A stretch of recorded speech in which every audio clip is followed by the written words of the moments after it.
Hello, good evening, everyone. Thank you for joining today. We'll start in a few minutes. Before hand over to Nilesh, I have a few announcements. I think let's wait for a few minutes to join more people.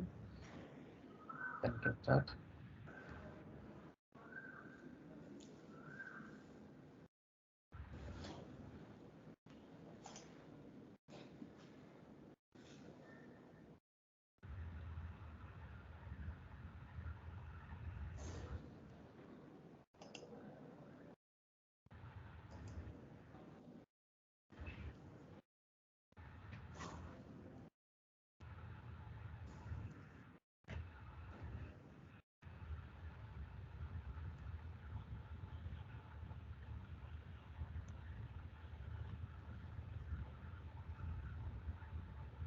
Hey, Nilesh, you there? Yes, Asif. I'm here. Okay, I think I'll just do quickly. Hello, everyone. Thank you for joining today. We are Azure Singapore community. If you're the first time, we are a part of Microsoft technical communities in Singapore. And there are a couple of other communities also comes under Microsoft Technical Community Singapore, Azure community and data community and the .NET community and ML community. So if you are interested to see the latest updates of our groups, so you can join our Facebook group that's called MS Technical Communities SG, and we also have our meetup group. All our events announcements are made on our meetup group, so you can follow our meetup group.mssgug, and we all these sessions are recorded sessions, means we do the recordings, so all our previous session recordings are available on our YouTube channel, so that MVP YouTube channel. You can find our previous recordings available on our YouTube, so you can just go and subscribe there. And if you are interested to speak in our sessions or organize a session, you can reach out to any one of the organizers. I'm one of them. And today session is by Nilesh. He is also one of our organizer and Microsoft MVP. And before that, before going forward, we have done a few really interesting sessions in past. If you are interested to know, you can see in bit.ly that Azure Singapore sessions. That's our YouTube channel link. It's the playlist we have created for different, like we have done in December last, we have done the DevOps series, which was this month, that month was completely dedicated to DevOps. So you can find out the DevOps series. We have done the API building series. So from scratch to end, how you build the APIs, you can find out there. And we have also done the IoT series. So all these sessions are available there. And past few months, we have done a session like a FinOps on Microsoft Azure. That was more on how you save the cost while deploying the resources on Azure. And we have a very interesting session on Docker Kubernetes or Terraform. So you can just go and take a look there. And today's session, it is one of my favorite topic, Kubernetes, and Nilesh is going to showcase very interesting tools and how we'll monitor the Kubernetes cluster on using open source tools, Postgres and Grafana. Nilesh is Microsoft MVP, and he is one of the organizer for Azure Singapore community, and he is also a cloud solution architect at Prudential Singapore. And he is a well-known speaker. He is spoken in many conferences, and he has over 18 plus years experience. You can follow him on LinkedIn or his blog, handsonarchitect.com. If you are thinking to do some certification in being Azure architect or related to data or so I think you can follow this blog. There are really nice content available there, and you can, yeah. And for our upcoming session on September 2nd, actually, I think I missed the date here. It's going to be on Azure Cloud Spend and Cloud Optimization. There are two interesting topics that's going to be happen on September 2nd, which is spoken by Wim and Rahul, and both will that session will be completely dedicated how you will save the cost on Microsoft Azure by by different means. So it might be very interesting for you. and we have done a few Kubernetes related sessions in past. Actually, there are a couple of more sessions we have done past, but I have added some related sessions here. These sessions you can find out on our YouTube channel. And there is also one session happening in our data community. So I'll be speaking also in one of the session on Cosmos DB and Azure Functions. And if you are interested in SQL monitoring tools, I think this session might be interesting for you. So you can register. It's happening on 26th August. And this is our YouTube channel. So all the session recordings you can see is available there. You can go and subscribe and can watch the YouTube. Yeah, we have also done some Chartbuster sessions in past, so that are also available on our YouTube channel. So you can just go and take a look. And before hand over to Nilesh, we have a few reminders. Please keep yourself on mute during the session. If you have any question, you can raise the raise hand feature, and either you can put in the chat box. This session is being recorded. If you like the session, please spread the words on social media. Yeah. Thank you. Nilesh, I think now it's your. Okay, thanks, Asif. I'll start sharing my screen. Let me know once you're able to see the slide deck. Yeah, I can see. Okay. So thanks, Asif. Thanks for the wonderful introduction. So today we'll be talking about monitoring Kubernetes with Prometheus and Grafana. A bit about myself, who am I? I think Asif spoke quite a lot about my experience and the social media handles. So I will not repeat the same thing again.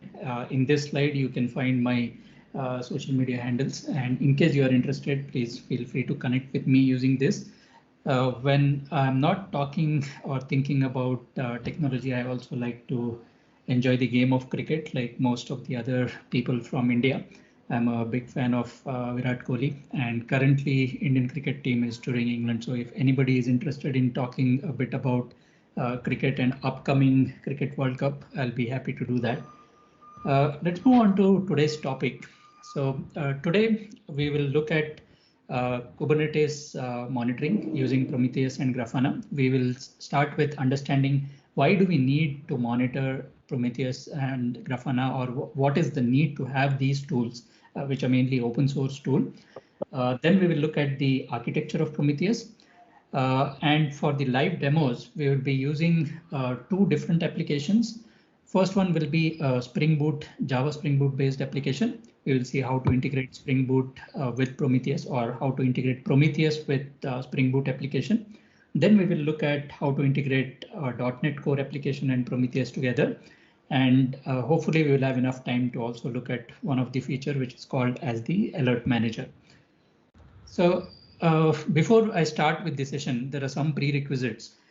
This session is slightly advanced category. So because we're talking about things like Docker, Kubernetes, there are some prerequisites which I expect the audience to know about. Things like you should understand how Docker works in terms of creating self-contained application packages along with its dependencies. How does Kubernetes work? Then how does the container registry work with Kubernetes? And I'll be deploying all this onto the managed Azure Kubernetes service. So a bit of AKS knowledge might also be helpful. AKS as such is not really a prerequisite, because what I'm going to show is applicable to any Kubernetes environment. So you can deploy this on any other cloud provider or within your own Kubernetes cluster as well. But since I'm using this setup, knowledge of these tools would make your understanding better. So let's first think or try to understand why do we need to look at Kubernetes, and why do we need to look at the cloud native space as such. If you look at last 10 years or so, there has been drastic growth in the amount of adoption for cloud and cloud native technologies as such. I've taken a reference to one of the survey which was done recently. And what this graphic tries to depict is how are different things, specifically in the area of cloud native, are impacting the way organizations and the developer community as such is looking towards in the coming, let's say, 12 to 18 months of time. So first one we can look at is that the 65% of companies, they are already using cloud, and 18% they plan to use it in the coming future. This one is coming from the survey which was done by KPMG. So it's like more than 80% of companies, they are already onto cloud, or they plan to move on to cloud. Then in terms of developer community itself, 25% of the developers have already moved on to Docker. You might have seen drastic change in the way Docker has been adopted since it was released in 2014, or it was announced in 2014 or so. And with it, over the last 3-4 years, Kubernetes has also gained quite an amount of traction. So here, developers are saying that 75% of them, they feel that this has drastically accelerated their development workflow. And you also see practices like DevOps practices, CI/CD, as well as GitOps coming into prominence of late. Then there are 4 million developers who have already switched to cloud or cloud native development as such. And in the next 12 months, Forbes predicts that 7 million plan to move on to such technologies. And the last point is many of these cutting edge technologies or leading edge IT capabilities, they're also available only in the cloud space. So you will not find equivalent of some of these services to be available for deployment on-premise kind of setup. So if you look at this capability, you can understand that people or organizations who don't move onto or who don't adapt to the cloud technologies, they will be left behind, and you will be in one of those people who are laggers in this category. So it becomes quite important that we adapt ourselves as developers or as organizations as well in terms of the overall cloud adoption. Then when it comes to specifically today's topic, Prometheus and Grafana, let's see, why do we need Prometheus and Grafana? So again, I would like to take help of one of the document or infographics published by CNCF, the Cloud Native Computing Foundation, which gives a set of tools and guidelines specifically around open source tools, which can be used for building cloud native applications. And this infographic currently shows 10 different categories, starting from different tools available for containerization, then CI/CD, orchestration, observability, and so on and so forth. So the important point here is number 4, which is related to observability, which is around monitoring, logging, tracing, the thing which we don't really think on at the initial stages of development, I would say.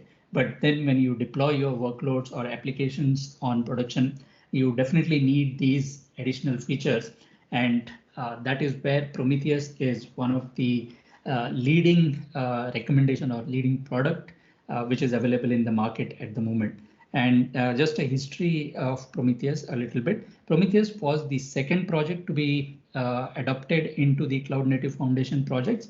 First one obviously was Kubernetes, and Prometheus started around 2012 by SoundCloud, and then was contributed or given to the CNCF Foundation. And since 2016, has been running as part of the CNCF umbrella of projects. So let's move on to the next part, which is the architecture of Prometheus, and understand what makes Prometheus very appealing to the cloud native space or this modern day projects and workloads. Here are the key components of Prometheus. At the heart of it is a Prometheus server, which is essentially a time series database. So whatever we look at Prometheus, it tries to collect metrics from the applications or from the cluster or nodes and different types of resources, and it stores them in a time series database. And it offers a HTTP server which can be queried and which can integrate with things like Alert Manager. So we can build alerts based on the data that is available within our Prometheus server. And there is also a query language called PromQL, which allows us to query this data in a SQL-like fashion. And this data is stored in a cluster. So we have a backing nodes where this Prometheus data is stored. The way Prometheus works is it works by pulling the metrics or pulling the information. If you look at some of the other competitors or tools in the similar space, you will find that they look for pushing the information into the target system. But the way Prometheus is architected is it does not impact anywhere, or it doesn't impact so much on the application side of things. It works by pulling the required information. What we do for pulling this information is to expose an endpoint where Prometheus can scrape these metrics, and these are called as targets. So whatever endpoint is exposed by, let's say, our application, that becomes a target for Prometheus. And based on that target, Prometheus will have internally a set of jobs and exporters, which will export the metrics and the data into the Prometheus DB. And it also works with service discovery. So when it comes to Kubernetes, for example, it will use the service discovery mechanism to discover services and pull the metrics from there. And for visualizing this, Prometheus has its own set of UI, but it's not so feature rich. And that is where Grafana comes into the picture. Grafana has support for multiple data sources, and Prometheus is one of them. It understands the different data structures stored inside Prometheus time series database, and Grafana can provide very intuitive dashboards based on the data from Prometheus. And there are also other API clients which can again query data from Prometheus. So moving on, let's look at what are the different types of metrics which are available in Prometheus. First one is counter. Counter is a monotonically increasing counter. So this is typically used when you want to count number of instances of something. Let's say HTTP request to an application. So it can have a value of 0 where you don't get any request at all, or it will always increase with the increasing number of requests. It can never go in the negative direction. It can be reset to 0. Let's say your application is reset or you are redeploying the application. In those kind of scenarios, you can reset the counter to 0, but it will always have positive values as the final value in this type of metric. Gauge is like a range. So this one is useful for when you want to capture the metrics related to resources like CPU, disk usage, or memory, which can vary based on the amount of usage. So you will have a maximum and minimum range, and the values of that can vary within that range. Histogram is simple observations and count of values for a configurable number of buckets. So sometimes just a single value is not good enough, and we might want to look at aggregated values over a period of time. So let's say what happens within 5 minutes, how many requests do we get, or how many, let's say if you're working with database, how many deadlocks are there, or how many connections are happening within a period of 5 minutes or 10 minutes, 15 minutes. Those kind of things we can store in histogram. And summary is similar to histogram, but it works over a period of sliding window. So instead of just looking at fixed amount of time, this one will keep sliding. And these are the 4 basic types of metrics available in Prometheus. So let me go and start something which is installation of the Prometheus itself before we move forward. So I have a file here which will do the installation of Prometheus. So let me trigger that and just come back to the slide.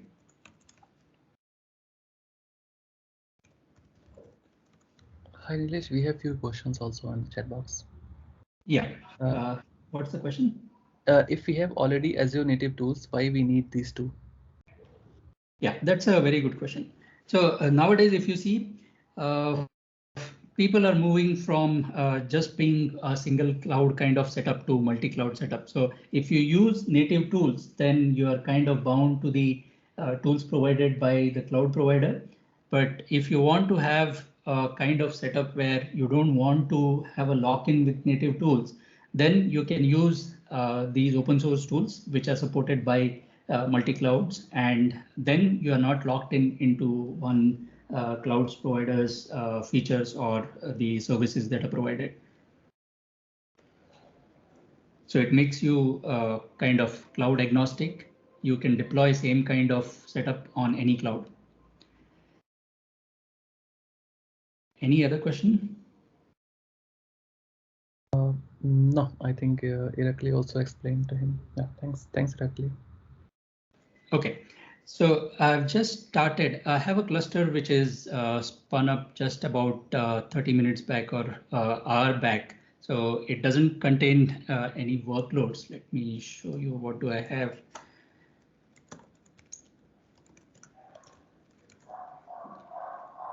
So this one was created about 75 minutes back, 1.5 hour back. And if I see what is deployed on this, the pods which are running, I have a .NET application which I've been using for almost 2 years in my demos.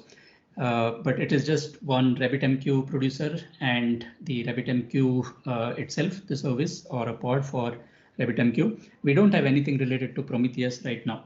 So what I have done here is I have just deployed Prometheus using a Helm chart, and it deploys certain things using what is called as, so let me just switch back to the slides.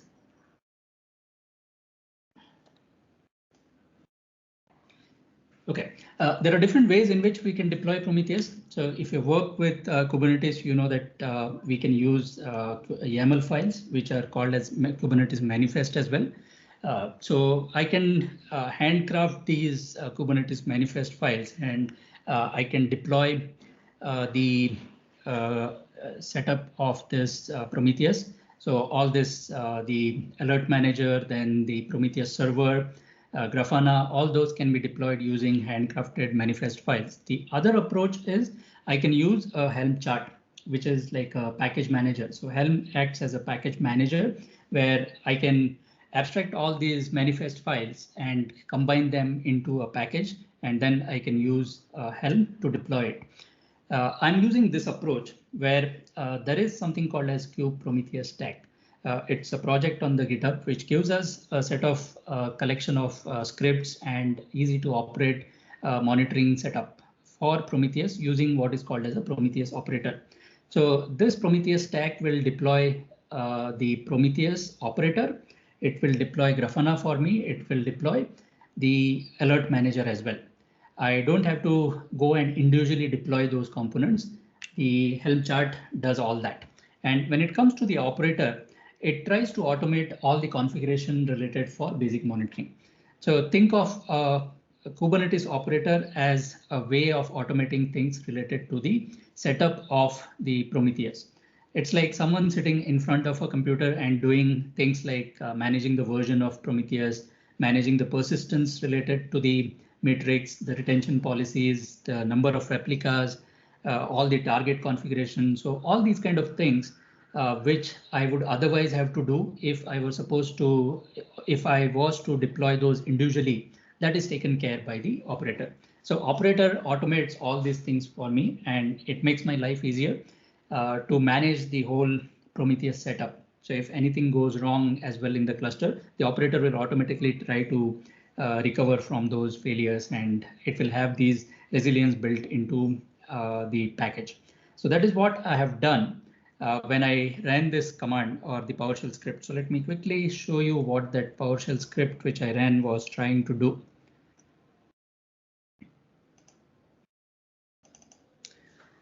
So I'm using a Prometheus community Helm chart here, and I use Helm upgrade command and use the install flag of that. If the Prometheus is installed, it will not do anything. If it is not installed, then this will install the fresh version of Prometheus. And I'm using this Prometheus tag. I'm also overriding some of the values in the default set of configuration, which is provided by the Prometheus tag. And I create this inside a namespace called as monitoring. So let me also show you that Prometheus values, which I'm overriding. Because I'm using a managed Kubernetes cluster here, I'm disabling the scraping of master node components, because in the Azure Kubernetes service, the master node is managed by Microsoft Azure, and I'm not really interested in scraping the metrics from that. So things like the Kube Controller Manager, Scheduler, etcd, Kube Proxy, all this I'm disabling, and I'm not interested in scraping those.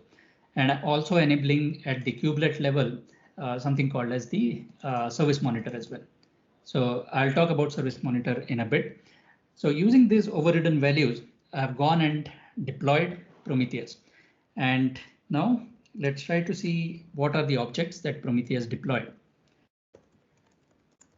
So if I do kubectl get all, and if I use the namespace as monitoring, because that is where I deployed everything related to Prometheus, you can see that it deployed certain pods. There is a alert manager, Prometheus Matrix alert manager.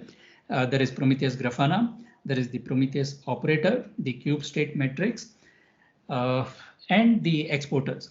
Because I have a 3-node cluster, it deploys 3 exporters. These are managed by what is called as a daemon set.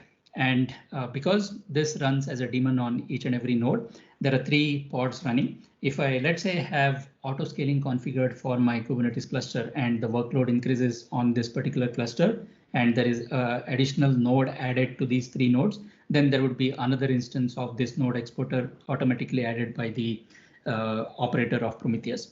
And similarly, we have the services which are exposed, which can be used from outside of the Kubernetes cluster. So we have the alert manager, we have the Grafana, there is the operator as well.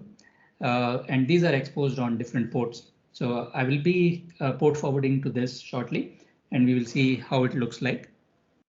These are managed using the deployments. So if you go to the GitHub repo, you will find the manifest files for all this. So by using that one Helm chart, I am able to deploy all these things using one single command. And there is also a set of custom resources which are deployed, what are called as custom resource definitions or CRDs, which Prometheus installs as part of this operator installation. So if I do get CRD or get custom resource definitions, we will find that there are custom resources defined for alert manager. There is pod monitor, there is probes, there is the Prometheus monitoring core itself. We can forget about the KEDA for time being. These are again some other resources deployed by another framework or tool I use for my demo. Let's skip the KEDA part, but all other resources, the service monitors, Prometheus rules, Thanos rules and all, these are again created by that Helm chart. And what this helps us to do is it gives us a native Kubernetes object, which we can use to configure the targets and configure the rules for our own applications. So let me go and show you what are the default rules and default things which this Helm chart has deployed for us. So let's go and first look at the default UI for the Prometheus.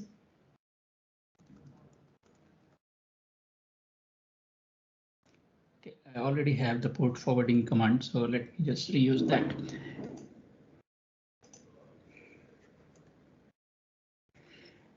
So let's first look at the Prometheus itself, which is exposed on 1990 port. And once this port forward is enabled, I will be able to access this from my browser. So let me go into the browser and if I hit localhost 1990, this is the default Prometheus UI, which allows us to query the data that is available in Prometheus. Before we start querying the data, let's look at the service discovery part. So the Helm chart has automatically configured this instance of Prometheus to have the service discovery enabled for all this. The alert manager, API server, core DNS, Grafana, kube state matrix, the kubelet, node exporter, operator, and the Prometheus itself. And there are different targets which are active currently. If there is any problem here, we can go back into the status and we can look at the targets. So if there are any unhealthy targets, for example, let's say we configured something and it's not working as expected, it will be available under the unhealthy targets to look at. But right now everything is healthy. And if I go into the details of one of this, it will show me where is this available. So you can see that the alert manager is running on port 9093. It is exposing an endpoint called as /matrix. The state is up. That means everything is fine with this particular endpoint. And it was scraped just about 22 seconds ago. So by default, the scraping happens every 30 seconds. This setting is again overridable, but the default setting which is done as part of that Helm chart is to scrape the targets every 30 seconds. And we'll also be able to see how much time did it take to scrape the matrix. Now this is all default ones. How do I enable my application to integrate and to provide matrix for Prometheus? So that is where we will look at our first application, which is a Spring Boot based application. So a Java Spring Boot. So if you are aware of Spring Boot, it's a very opinionated Java framework, which allows us to build RESTful application and web services, web applications in Java by providing a set of libraries, tools, and making it production grade. So I'm using Spring Boot here, and it is a conference app. So it will have things like different sessions, speakers, and the link between the session and the speaker, things like that. This data will be stored in a SQL Server 2019. Both these are running in containerized workloads on Azure Kubernetes service. So let's go and deploy this.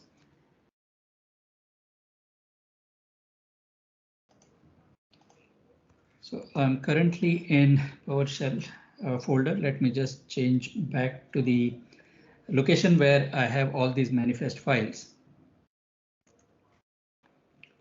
So I have a folder called K8s here for Kubernetes manifest. And if I list down all the things, it has got set up for the manifest files for the conference API, the conference database. There are some things related to Prometheus configuration itself, and it's using a persistent storage. So it has PVC based storage for that SQL 2019. So let me go and apply all this in one shot using the kubectl apply command, and I will recursively apply all these files. While this is being applied, it will take some time to provision that disk in the background, and by the time everything is connected, it will take maybe a couple of minutes. So in that time, I will show you what things are required for our application to integrate with Prometheus. So let's first start by looking at what are the dependencies we need. For Spring Boot, we have something called as micrometer.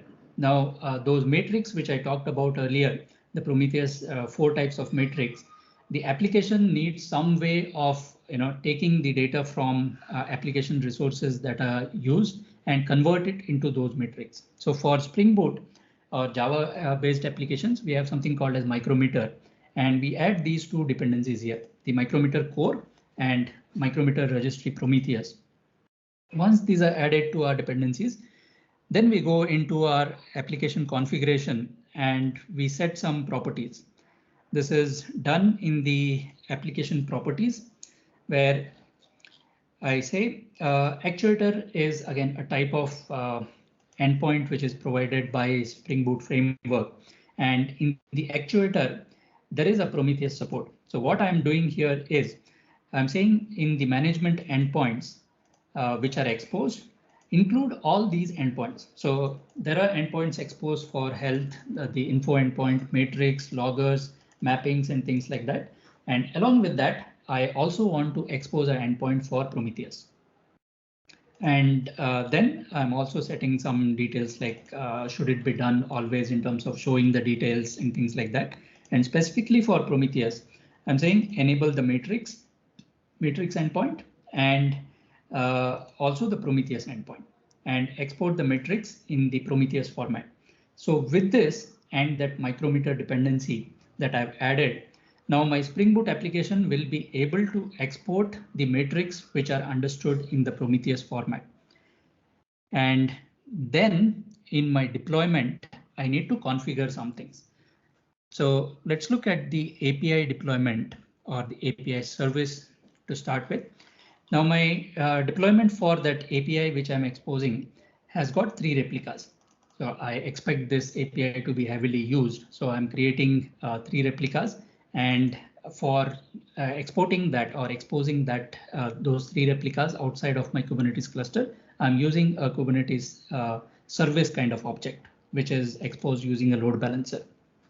Now, if you are working in a normal scenario where you are not integrating with things like Prometheus, you would export or expose ports for your service using a port number, which is 8080 in this case, and the target port is what is the port that is exposed by my deployment. So I'm just mapping the service port to a target port on my pod, which will be running behind the scene. One thing I'm adding here is this name for my port. And this name is what gets used in a custom object that I create in a type which is called as a service monitor. So this is the type which is provided, the custom resource provided by the operator. And what I'm saying here in the configuration for my service monitor is I have something called as the labels, which again the operator defines based on what I provide as the values here. So you see that I created a install or the version of my Prometheus instance with the name as Prometheus. So that is why I use something called as release as Prometheus. So the operator behind the scene will add this label and a selector to this service monitor configuration. So I need to have this label defined in the metadata of my service monitor, which exactly matches this release as Prometheus. And then I'm saying I should have a selector, or how do I select what this particular service monitor will scrape? So that is where I say match labels on app conference demo service. And this is the label that I apply to my service. So if you look at my service definition, I have a label called as app conference demo service. So that is what I'm looking for. So any service that has this label, a matching label, will be scraped by this service monitor or will be monitored by the service monitor, and Prometheus will scrape from that service.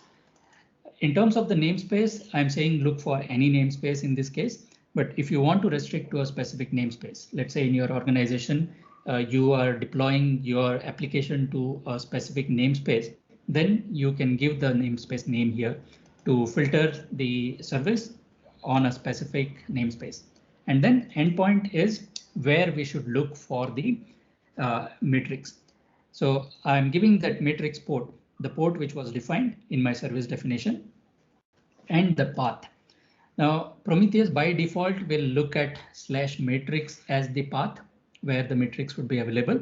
But in our case, because the Spring Boot actuator is exposing Prometheus as a matrix, it will have the path as /actuator and then Prometheus. So we are overriding that default path from matrix to this path. So let's go back to the demo and see if everything is fine. So all those objects have been created.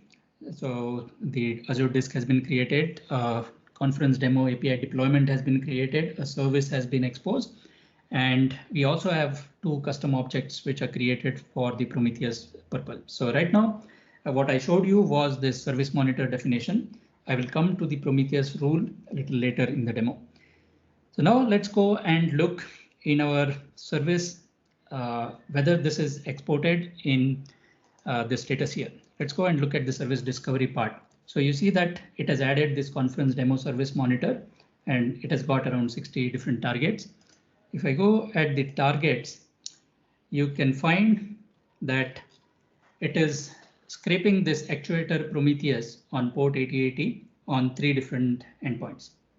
Because I have 3 replicas and these are running on 3 different nodes, that is what is Prometheus is trying to scrape. And you can see that it successfully scraped about 20, 22 seconds and 13 seconds on these different instances of my target. So yes, we have few questions here, like how to make a Prometheus server HA. This is the first question. And second is how much resources and memory and CPU it needs, also where it saves all the data, any way to export it to storage account. Export it to storage account, Microsoft Azure storage. Oh yes, okay. So give me some time. I hope during the demo, some of these questions would be answered. If they are not, then I'll take it towards the end of the session. Okay. Sure. So let me go and first show you where are these metrics available. So we looked at these endpoints. Now let's go and hit one of these endpoints and see what metrics data is being published. So I will use Postman for that. And before I use Postman, let me use Octant, which is visualizer for the Kubernetes cluster that I'm using. So instead of running all the commands on the terminal, I also prefer to use this Octant as a tool, which gives me a similar information and easy access to the services and all the workloads running on Kubernetes. So let's look at the services, and I will look at this conference demo service, and it's running on this load balancer IP.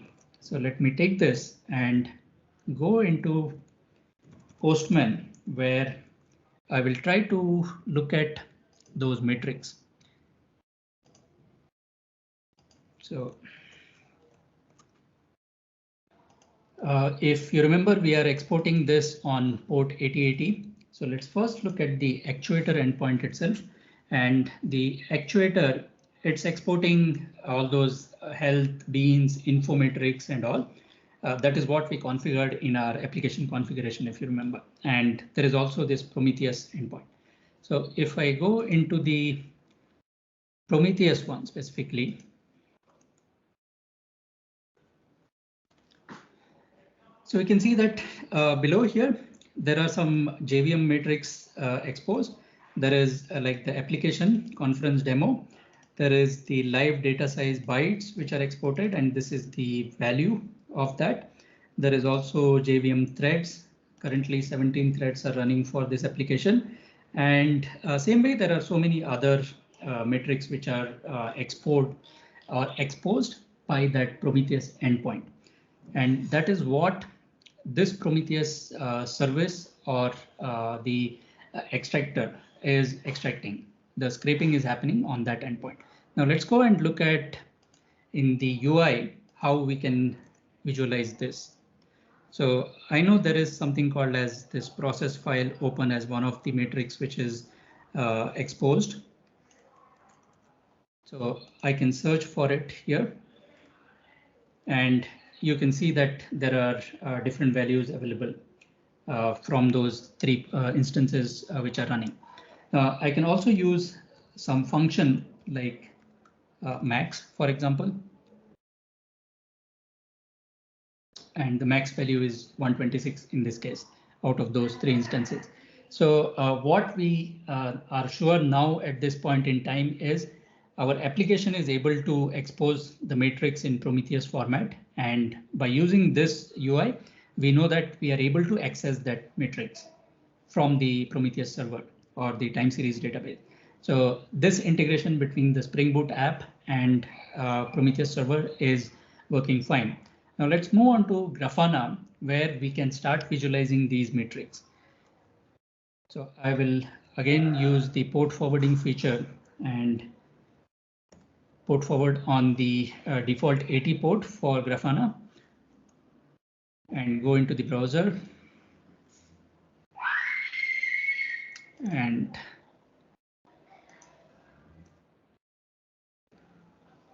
let's log in.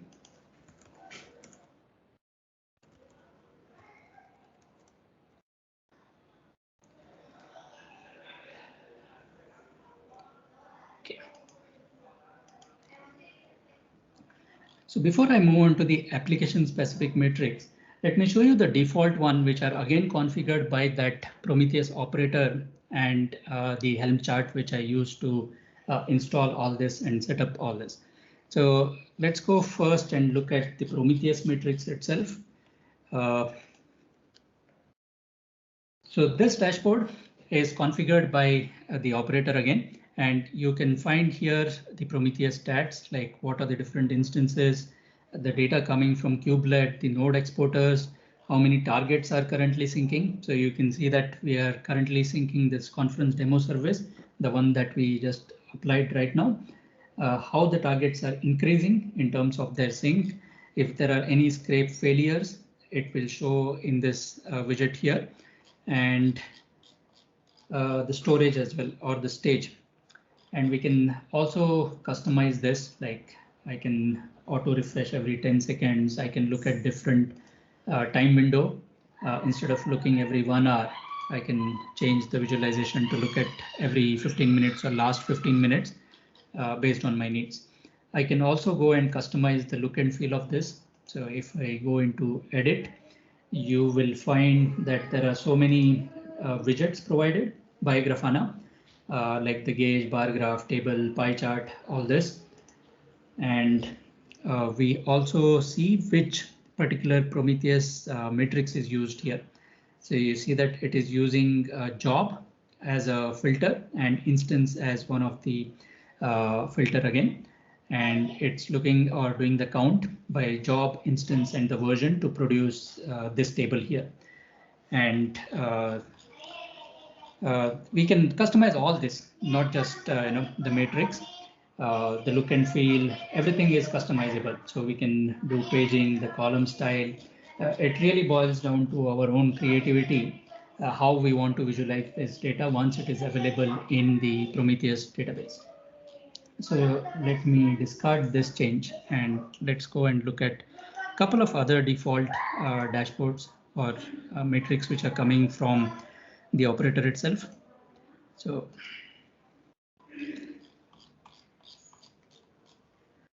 let's look at the overall compute resources of our cluster. So we can see in last, again, 30 minutes, what is the CPU usage. So currently it's around 750 MB or so, not that much high. It will also show us things like the CPU quota, how much the application is requesting in terms of the resources and how much is the current limits as well. So for our deployments and the different resources that we deploy, we can set the request and the limits in Kubernetes. So this quota will show us the current CPU as well as the memory quota as well, and the network usage and things like that.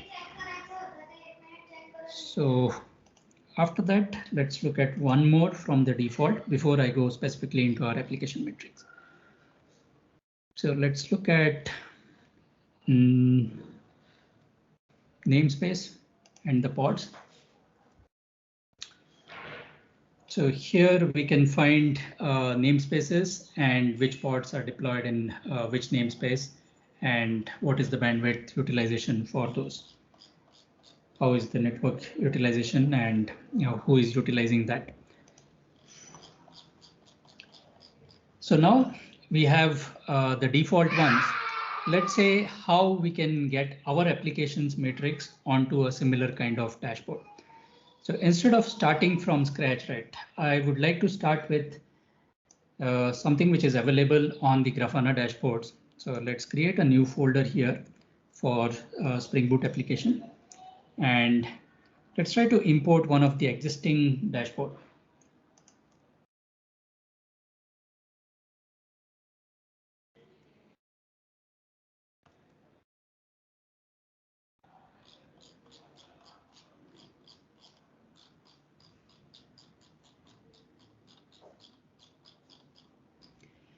Okay. So I can take this dashboard ID. I'll show you the dashboard in a while and load that. Sorry.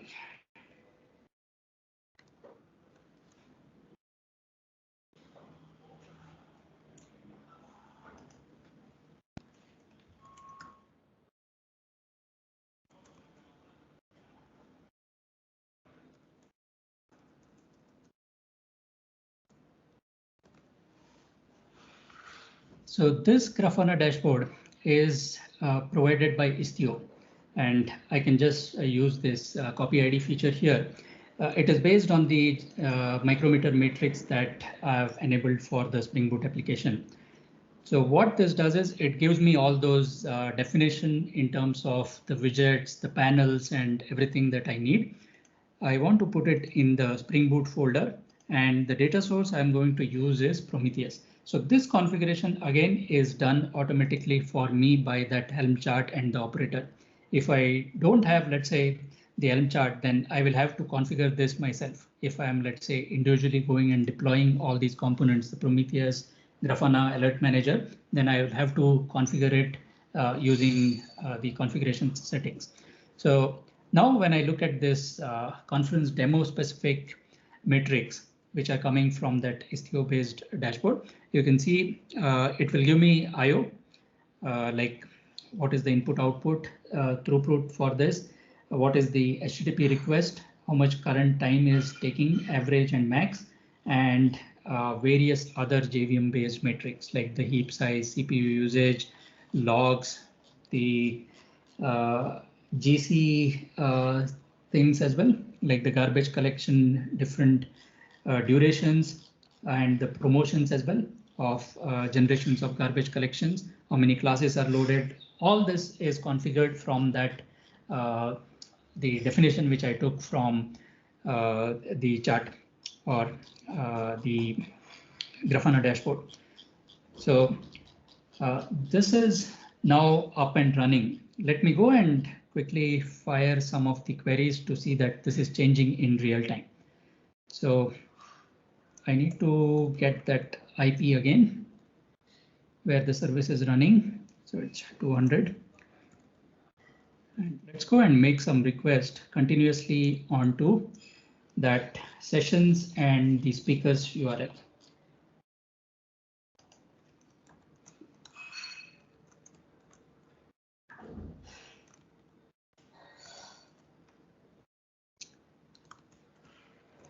So in the first case, I will continuously hit 2000 requests or submit 2000 requests for the speakers.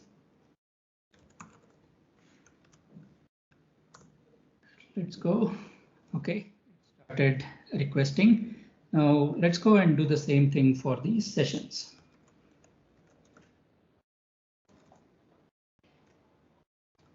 So here I'm using the Windows terminal, which is again one of my favorite terminal emulators. And I'm connecting to a Ubuntu over the WSL, Windows Subsystem for Linux, for firing these requests.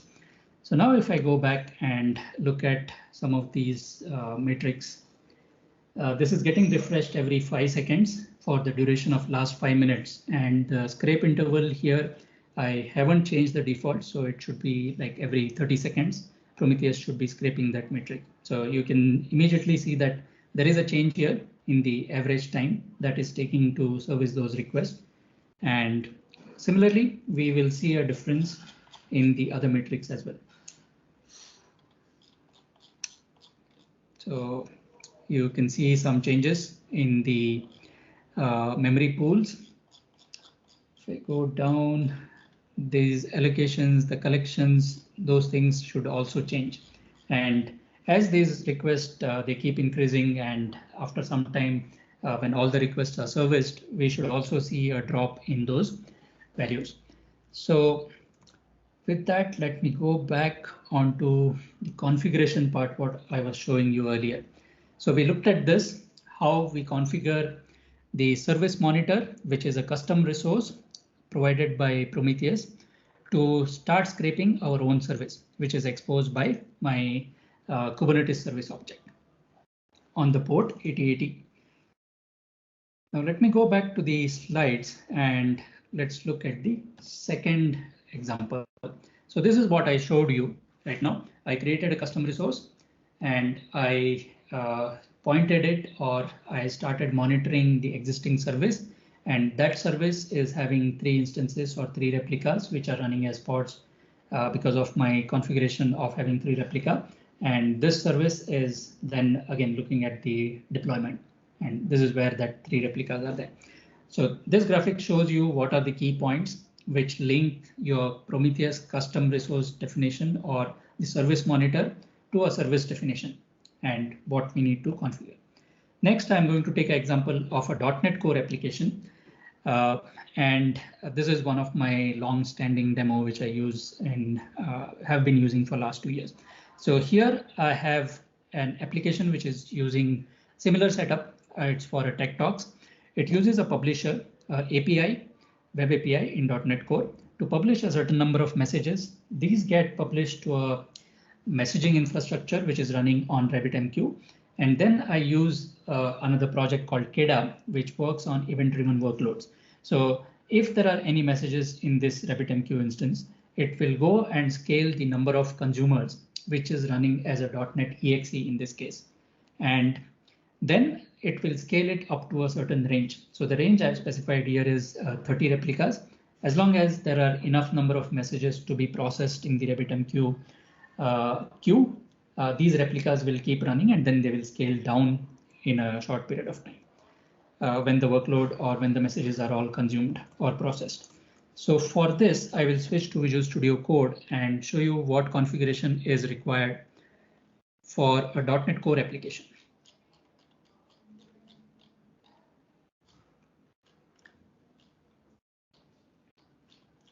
Okay, let's start with the producer part, which is our .NET Core API.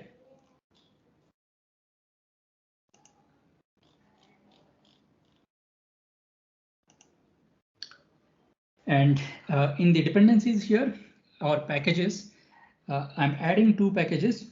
One is called Prometheus-net, which is for exporting or exposing those Prometheus metrics. And then specifically for ASP.NET Core, I also have another package which I'm adding. Once these two packages are added in my startup.cs, where I configure the middleware part of ASP.NET Core, I add two calls.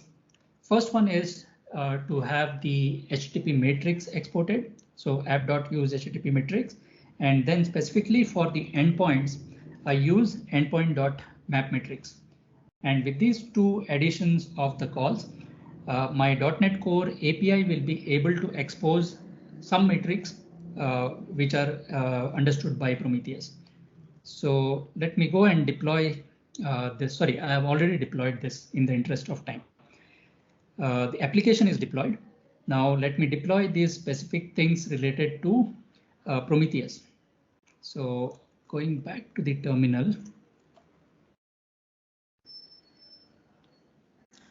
Tech Talks. Okay.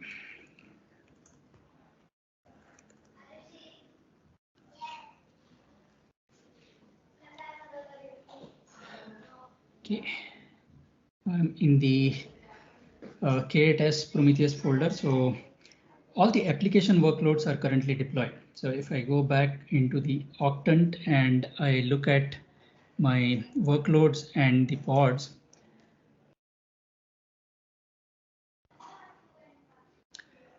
I have the RabbitMQ producer, and there is no consumer right now because the consumer scales automatically. So the application workload is fine. I just need to deploy that custom resources for Prometheus. So those are currently in these files, the RabbitMQ pod, the service monitor and pod monitor. I'll come to pod monitor in a while. So let's deploy this kubectl, apply all this recursively, all the files.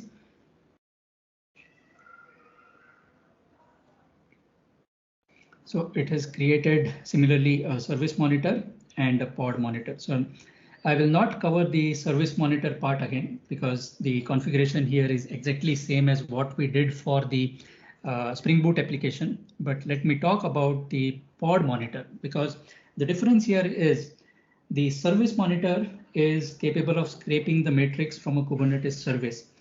But if I go back to my slides again, my publisher is running as a service, but my consumer is not deployed as a service. It's running as just a set of pods. It is managed only through a deployment. It is not exposed outside the Kubernetes cluster. So in order to scrape metrics in this kind of scenario, I need to use a different kind of custom resource object from Prometheus, which is called as a pod monitor instead of service monitor. So let me switch to the configuration for the consumer side here, because that's a .NET Core EXE in this case. So in terms of dependencies, I'm adding just the Prometheus-net dependency here. I don't need the ASP.NET Core second dependency. And in my program.cs file, I need to add these two lines, which is to create a matrix server and expose it on a port. And I'm exporting or exposing this matrix server for that .NET Core EXE on port 8080, and then I start that matrix server. Once I've done this, my consumer, which is a .NET Core EXE, will also be able to publish the matrix in Prometheus format. So let's go back to our Octant UI, get the IP and see what metrics are available. So now I'm looking at the RabbitMQ producer. This is running on 234.40 IP. So if I go back to Postman now, and let's look at the .NET Core related code. Not these sessions. Yeah.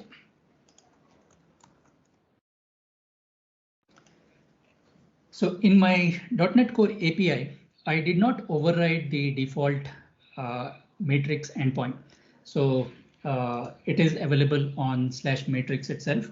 And you can see that .NET Core API is exporting these metrics. So the controller for the 404 error code, it's exporting some metrics. There is also a metric for, okay, let me hit this URL and produce some messages which will generate a controller request, and we should also see some metrics related to that. So in this case, I'm generating 5,000 messages on that RabbitMQ instance, or I'm populating 5,000 messages onto RabbitMQ.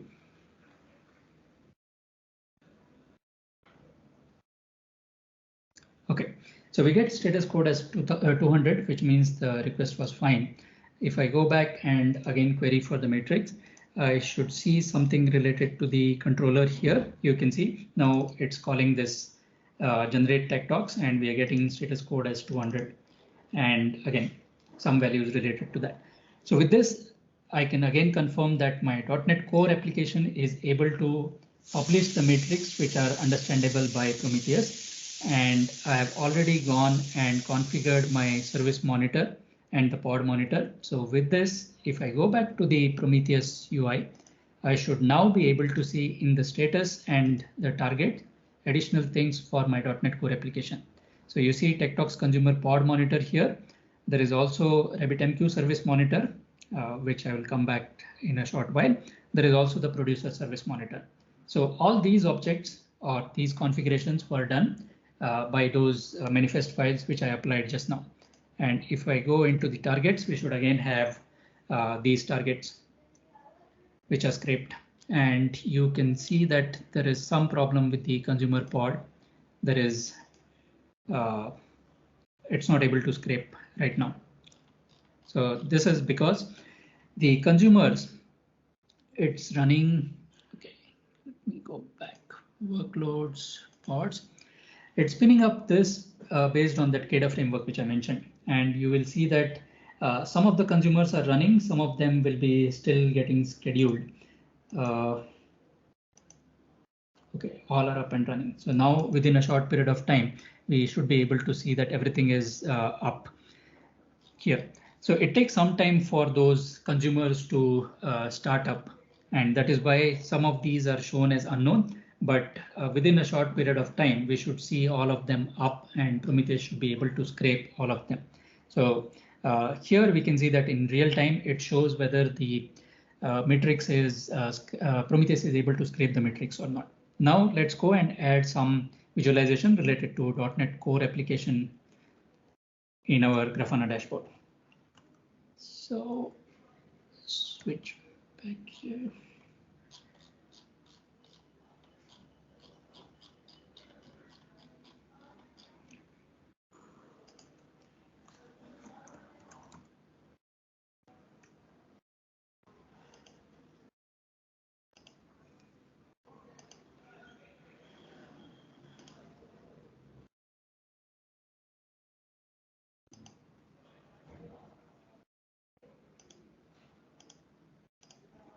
Let me create a new folder for our .NET Core related things.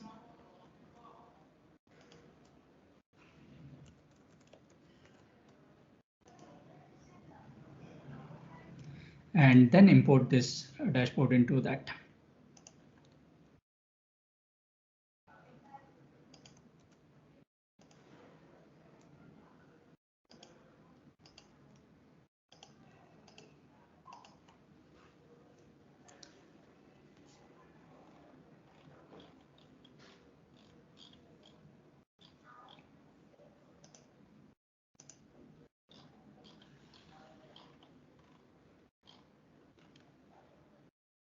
So this will take some time to populate because the matrix have to be scraped in that 30 seconds or 15 seconds time window. And yeah, we can see that it is able to get these matrix here. So it will show us the memory and other related information coming from those pods which are running. So let me go back now and show you the RabbitMQ part. So what we saw so far is the services which I deployed as part of my application, the TechTalks producer and the consumer. I'm able to scrape them using the service monitor and the pod monitor. Now, I also have a infrastructure or messaging component deployed in my environment, which is RabbitMQ, which I deployed using another Helm chart. And I don't really have access to the code of this, so I cannot change anything other than the chart parameters or the Helm chart parameters for installing this RabbitMQ. Now, the Helm chart that I'm using is also capable of exporting or exposing the Prometheus matrix, which I have done. And we will see how we can use Prometheus to scrape this kind of infrastructure related components as well. So for that matter, I created again a service monitor because RabbitMQ again exposes service. So let me go back to Octant and show you the services. And you will find that related to RabbitMQ, there is a RabbitMQ service which is exposed. So I'm using this as the backend service, and I will define a service monitor on top of that. So let me go to the Prometheus configuration.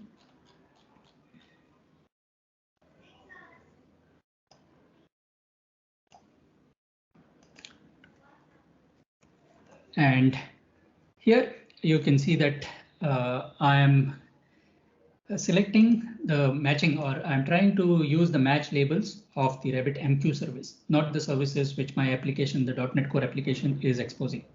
Again, the namespace selector I've given is any, but I can again scope this to a particular namespace. And endpoints, you can see that I'm using the default matrix endpoint provided by RabbitMQ chart. And then I'm overriding the default 30-second interval to scrape every 15 seconds. So I can override those default values as well here. And the last part, or the next part, which I want to show you is how we can visualize those metrics for RabbitMQ. So again, for RabbitMQ, there is a dashboard provided by RabbitMQ team, or community dashboard is available. So let's add that and see.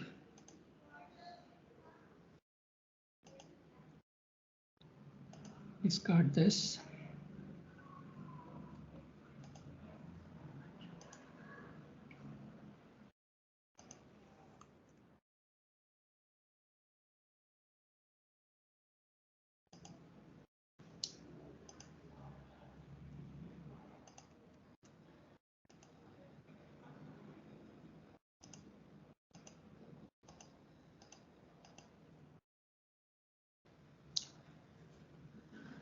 So here we can find the matrix related to that RabbitMQ instance now, which is running in my cluster. We can see that there are 31 channels or 30 consumers and total 31 connections to that RabbitMQ. There is just one node and one queue running on that, and various other matrix like how many messages are queued, how many messages are pending the acknowledgement from the consumer, how many queues are there as well. So all this information is scraped from that instance of RabbitMQ, which I have as a infrastructure component in my whole setup. So you can see how quickly I was able to pull that information just by enabling that service monitor. And again, if we just want to test this, we can fire another set of messages here to see it in real time. So let's go back to the Postman, and instead of 5,000, let's say send 4,000 more messages. And we should be able to see shortly those 4,000 messages landing here.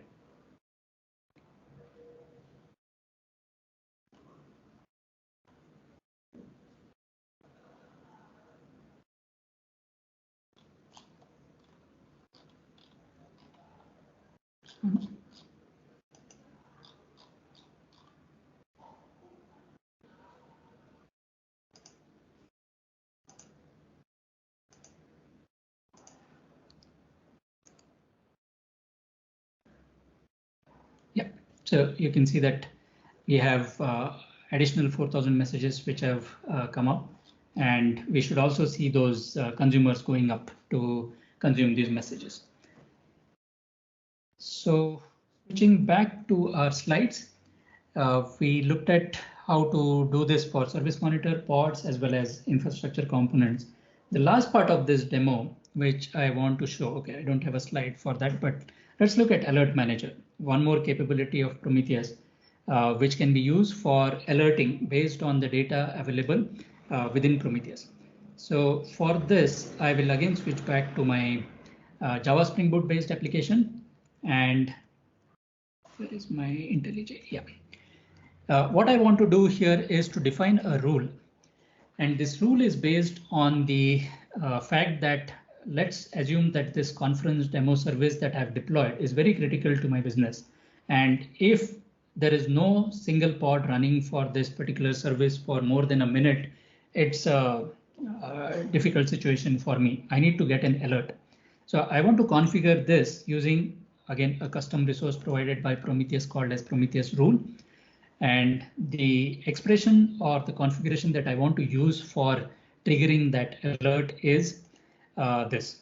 The time frame is for 1 minute, and the expression is a sum of this job, which is called as conference demo, if it is less than 1 or it is completely absent. If it doesn't exist, means there is some problem with that particular service and I need to get an alert. So for this, I will do a port forward to the alert manager like we did for Grafana and the Prometheus. There is also a alert manager service which is exposed.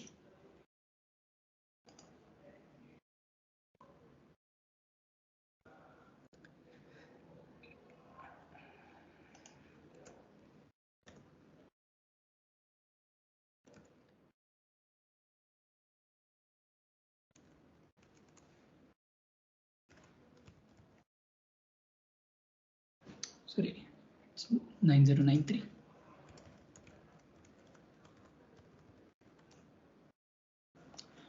So this is the UI for Alert Manager. And if you look at the details right now, we see that there is one alert, which is the default alert created by Prometheus itself for its own services to alert if this particular service is not running. So if I go back into my Prometheus UI again, and if I look at the alerts, you will see what are the alerts which are firing and what are the alerts which are configured. So there are currently about 110 alerts which are active or which are configured on this instance. 2 are pending and 1 is firing, but we don't have anything which is related to our application. These are all like Watchdog, the HPA maxed out, CPU throttling. So these are again related to the Kubernetes infrastructure itself, nothing related to application. So I haven't deployed that custom rule. Let me go and deploy the custom rule so that it becomes effective. So conference app, I am in K8s. So I did apply of all here. So that rule is already applied in my setup. Now, how do I trigger that? For triggering the rule, if you look at that expression, it says that if there are no instances of the pod running, then the rule should be triggered or the alert should be triggered. So I will go and delete the deployment for that API. So let me go into the Confluence API folder and see what do we have here. Let me forcefully delete this API deployment, which will delete those 3 replicas of the pod running. So if I go back into Octant and look for my workloads, I should not have anything running in terms of the conference demo service. So I don't have any pod running. And if I look at the alerts here, nothing is firing for my application because the time limit we have given is 1 minute. So what I expect in a minute or so to happen is the alert to come here. So let's keep refreshing this for a few seconds.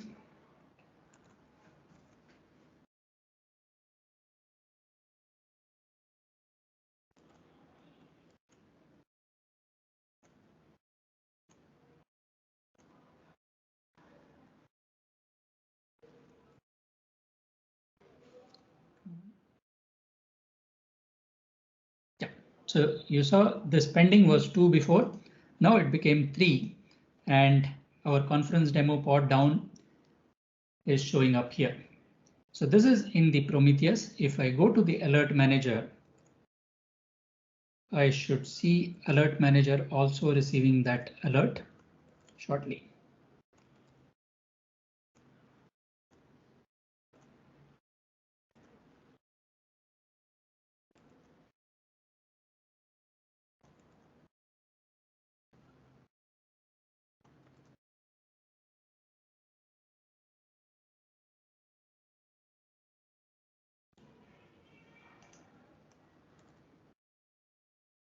It is still pending.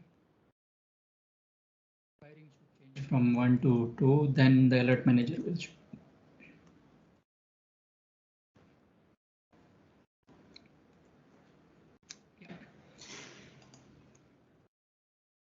So now you can see that alert manager has also received that alert, which was based on the Prometheus data. So now let me go back and switch to the slides. So that brings me to the end of the live demo and the session as well. A quick summary, what did we see in today's session? First thing is obviously modern day cloud native applications. We cannot use the old ways of monitoring what we might be using 10 years ago. Nowadays, we see that the infrastructure as well as the applications, the landscape is changing very dynamically. We have moved from just using VMs on the cloud with infrastructure as service slowly to application services where we just choose our technology stack saying, let's say I want to deploy Java-based application or a .NET based application, and then the whole application stack will be taken care for us. We are also seeing a drastic change in terms of serverless computing, where we don't even know where our code is running, but based on some trigger or some event, we can trigger some actions, and that is again modern day, cloud native way of working with application. So we are losing control on, let's say, the access to the servers and underlying infrastructure, and we definitely need to change the way we monitor our applications and workloads which are running on these different types of dynamic infrastructure. If I talk specifically about Kubernetes as well, you saw that the consumer in my second example was scaling between 0 and 30. So even if my underlying infrastructure is not changing, but the services which are running on that infrastructure, they can scale up and down based on things like horizontal pod, autoscaler, and things like that. So again, in such scenarios, the old ways of monitoring the application and doing logging, they will not help us. So we definitely need to look at new tools and technologies, and that is where we looked at Prometheus and Grafana today, which helps us to easily integrate with common platforms and common technologies. We looked at 3 things in terms of Grafana and Prometheus specifically. I would say Service Monitor, which is used to scrape the matrix from Kubernetes-based services. If we don't have Service Monitor, then if you look at, let's say, setting up Prometheus on a bare metal kind of setup, not on Kubernetes environment, then you will have to understand how that scrape configuration is done, how targets are configured, and it's very specific format in the way Prometheus understands. But what this Service Monitor, the pod monitor, and the rules it allows us to do is these custom objects, they help us to declaratively manage that configuration for us. So that's the advantage of using something like a Prometheus operator and using these custom resource objects to manage the configurations. We also looked at the pod monitor, where if my workload is not exposed outside of the Kubernetes cluster via a service, I can still scrape the matrix from that using pod monitor. We looked at some of the visualization capabilities using Grafana. Grafana, what I showed was just an integration with Prometheus, but Grafana is a very extensive tool, or very it has vast capabilities in terms of integrating with multiple data sources, and Prometheus is just one of them.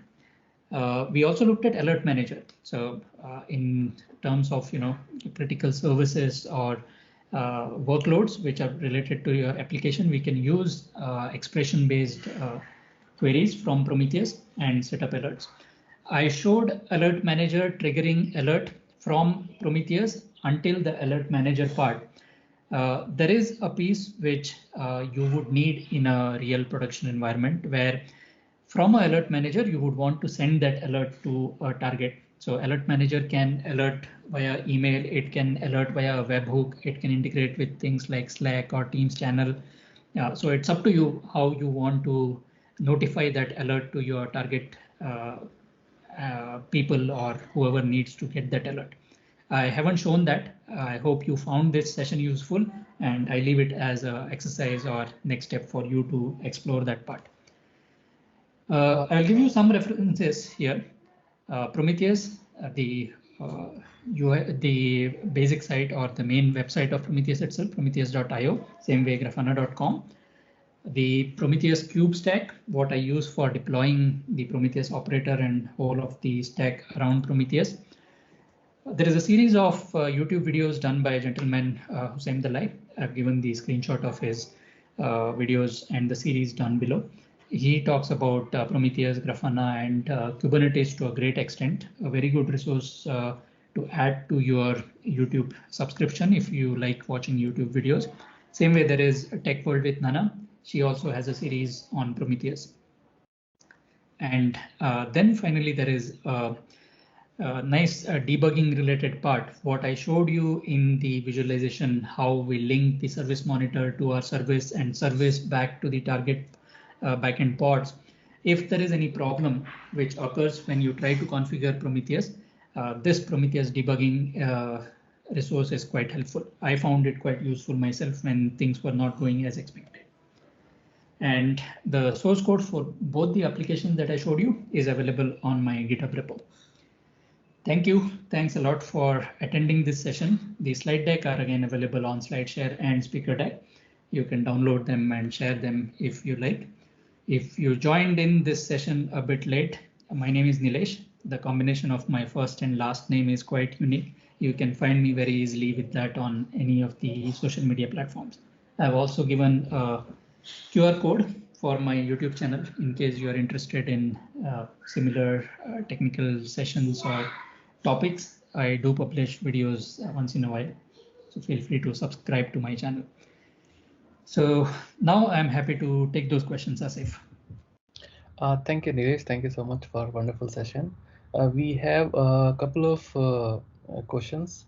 Yeah, I think there was one question from Irakli that just to mention and confirm the real life deployment Prometheus data backend is using PVC for storage to ensure the consistency of the data.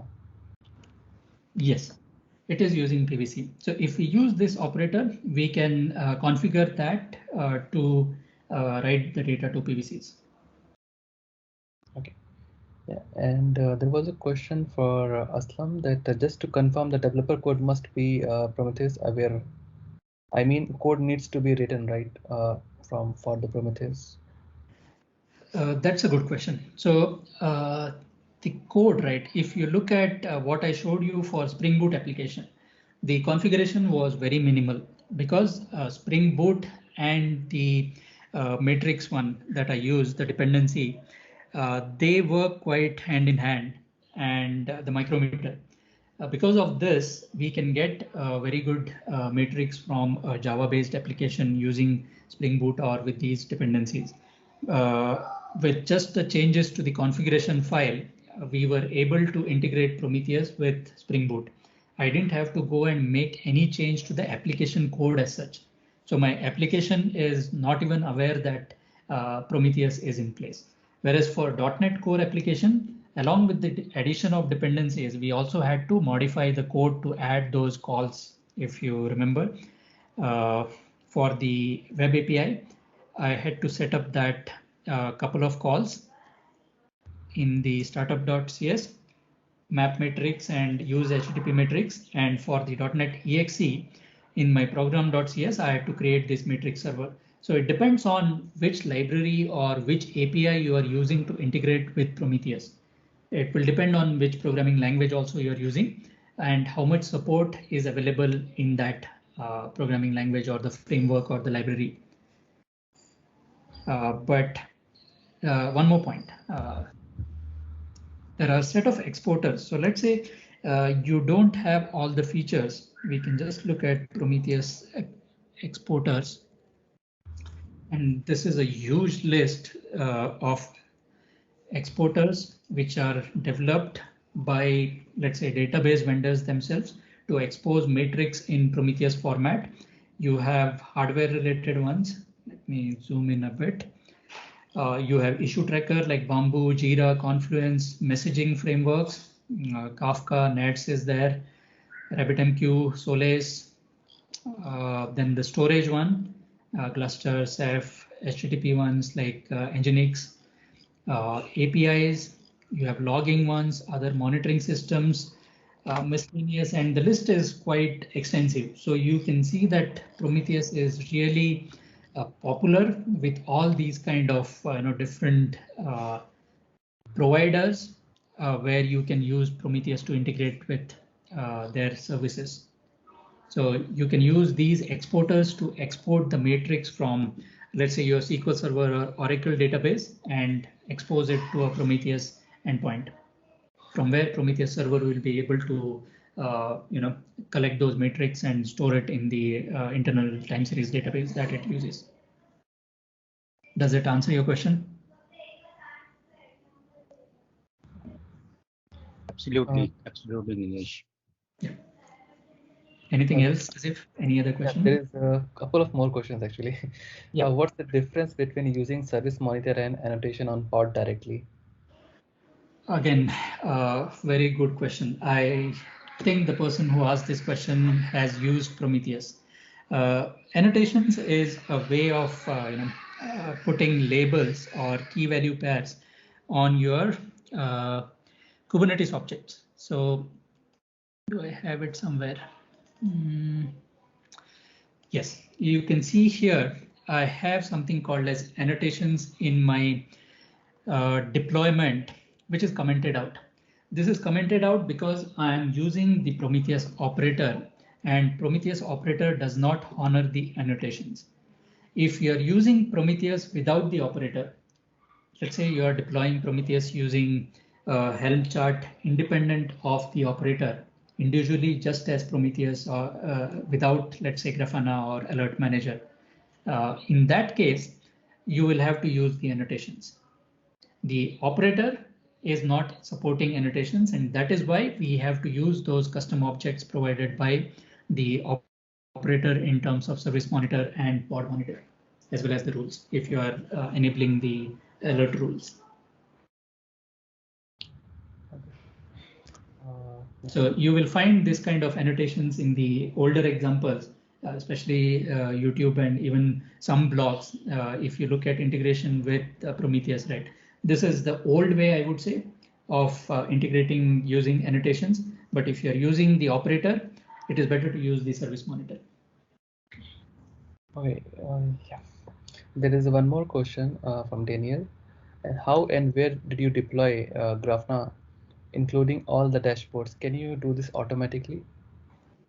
Grafana is again deployed in the Kubernetes cluster itself. So if I go back and yeah, if you look at this, the whole thing, all the application code, everything is running in Kubernetes. So Prometheus as well as Grafana is deployed as one of the object in my Kubernetes cluster. Grafana again is deployed as part of that the chart which I use, the operator. So this stack, right, Kube Prometheus stack, that will install the Prometheus Grafana dashboard and a set of Prometheus rules. So that is why I was able to see those. Initially, I showed you the default dashboards for Prometheus, then the cluster resources and things like that, right? All those are coming because of this Prometheus stack. That is all configured when I ran that first the PowerShell script which deployed Prometheus for me. There is one more question from Shiva. How is the costing and licensing compared to cloud native tools and services? Prometheus is open source. Grafana is also open source. So you can use it free of cost. If you need enterprise features, then they will have a different pricing model. I haven't used enterprise features, so you will have to contact Prometheus sales representatives if you want to find out the enterprise features and the pricing for that. But in terms of the resources, this again is using your Kubernetes resources. So if we go back, let's look at some of the thing, manage. And if I use this default thing, you can see how much CPU is being utilized here or how much memory is being utilized. So whatever is the AKS cluster resource usage, that will be charged by Microsoft to you. That is similar to what will happen to your own workload. There is no additional cost in terms of deploying it onto AKS. There is one more question from Erly. Would you say that except cloud native tools, Prometheus and Grafana are the default monitoring tool for Kubernetes? And what are the other cloud providers agnostic tool do you think worth to look at it? I would say look at the CNCF again, Cloud Native Foundation for recommendations on tools. There are various projects which are still incubating, or they have incubated, or they've gone from the incubation stage into being adopted as part of the CNCF family of projects. There are commercial tools like Datadog is there. There is many other tools which are in the monitoring space.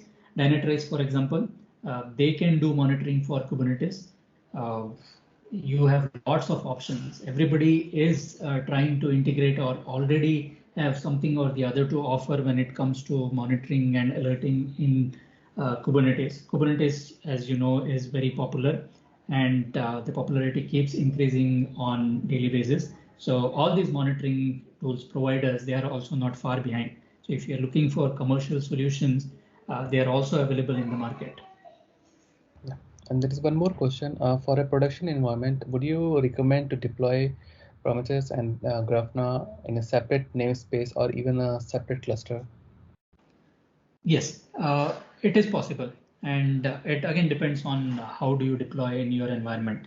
Currently in my workplace, we have every project or every application gets deployed into a separate namespace. So you can deploy Prometheus into its own namespace. Even here, if you see, I deployed Prometheus in the namespace as monitoring. So let me go back to the Octant, and all the Prometheus related objects, right? They have been deployed in monitoring namespace, whereas my applications that I showed you, they are deployed in the default namespace. But I can deploy in let's say my .NET Core application, I can say .NET as the namespace. The Spring Boot, I can create a Spring Boot kind of namespace, and I can deploy applications into that. Coming to the dedicated cluster for Prometheus, that's also possible. All that Prometheus needs is endpoint where it can scrape. So as long as your cluster where Prometheus is deployed can connect to your other cluster where the endpoint or the target is exposed as a matrix endpoint, Prometheus will be able to scrape from that. Yeah, I think this was the last question. Thank you, Nilesh. Did I answer the initial ones? There were 2 or 3 which you asked right at the beginning, right? Yeah, I think you have answered all the questions. Okay. Hey, Nilesh. Yes. First of all, thank you very much. I was really looking forward to hear and see your presentation again. And yeah, you exceeded expectations as usual. Too much thinking, short time period. But could you just post the link of your slides or the links that whatever you have used during the presentation in the chat? That would be very useful. And second question I wanted to ask that instead of typing is that what kind of relationship do you think is Prometheus and Grafana with Service Mesh? Because, for example, Istio, right? That Istio doesn't provide, does provide some functionality which Prometheus and Grafana provide, but not provide all the functionality and other way around. So how would you put the relationship in these two? Thanks. Okay. Thank you, sir. It's again nice to hear your voice after a long time. It's always interesting the kind of questions that you ask. So the link, let me first post it for you as you requested. Whatever I showed you, right, the live demo, all the steps are available as one of the steps here. You can follow these steps and you will be able to do whatever I did as part of this demo. So let me put it in the Teams chat here. You can also look at my YouTube channel. I have some videos around KEDA and how to set up AKS cluster and things like that. The links for my slides, I will post it. I will post it in the meetup because they are part of the slides. So give me some time. Just after this session, I will post it in the meetup as well and this Teams channel as well. Now to your question about the first one, you said, what is the relationship between Prometheus, Grafana, and Service Mesh? Service Mesh is a different concept altogether. If you look at Service Mesh, it's trying to give you a sort of easy set of features to integrate your services in Kubernetes or different infrastructure components in the Kubernetes cluster. It tries to give you things like policies where you can define policies. You can have Istio is example that I'm taking. It will have networking policies where you can define the traffic. Let's say you want to have blue-green type of deployment or a canary deployment where you direct, let's say 20% of your traffic to one deployment and 80% of the traffic to other deployment. So the goal of Service Mesh is different, although it provides many of the features which are available in Prometheus and Grafana. It's trying to give service-to-service communication a set of common tools instead of, let's say, deploying 4 different tools which do similar kind of things. Service Mesh, Istio, for example, will give you all those packaged into one single kind of, again, custom resources, I would say. When it comes to Prometheus and Grafana, these are like tools which are specifically looking at the observability matrix, those kind of area. So Prometheus and Grafana both, they don't necessarily target just the Kubernetes. They can be deployed in non-Kubernetes environment as well, whereas Service Mesh is particular to containerized workloads or things running on Kubernetes. Does that answer your question? Yes, thanks, Nilesh. So to summarize what you just said, if you wanted to have both service-to-service observability on top of the whatever the tools Istio provides. Probably you also want to put those two tools in addition to the service mesh as well. Yes. To give you a better picture.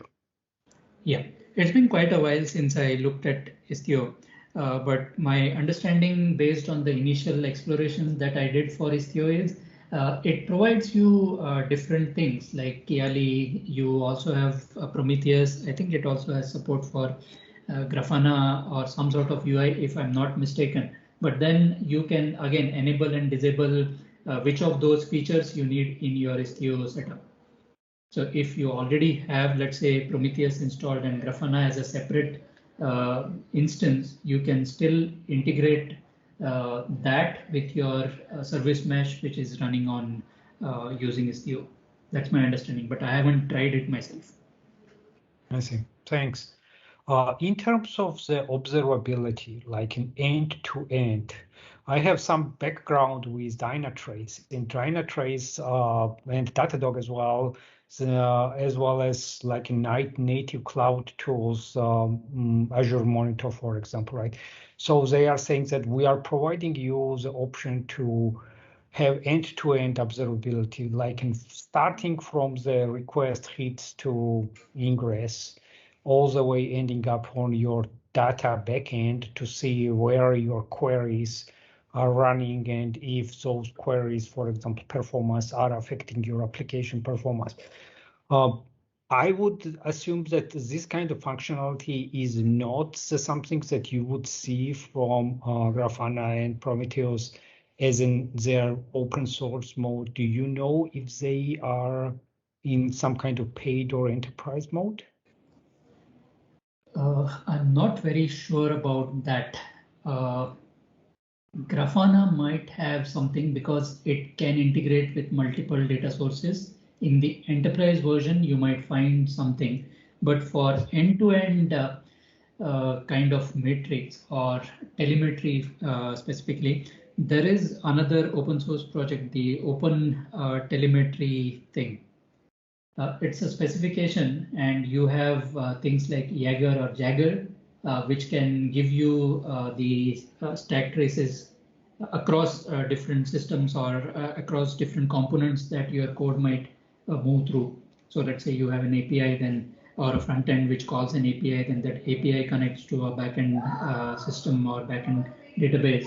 And if you have this open tracing enabled, it can help you to visualize which components or how did the call pass through all these components and how much time did it take to execute at each level.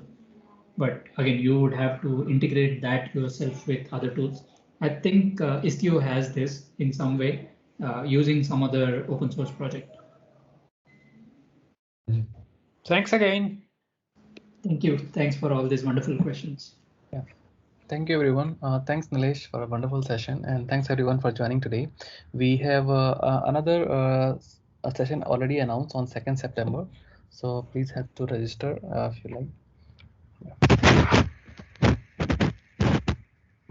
Thank you, everyone. Thanks, everyone, for joining today. Yeah. Thanks, Asif. Thanks, everyone.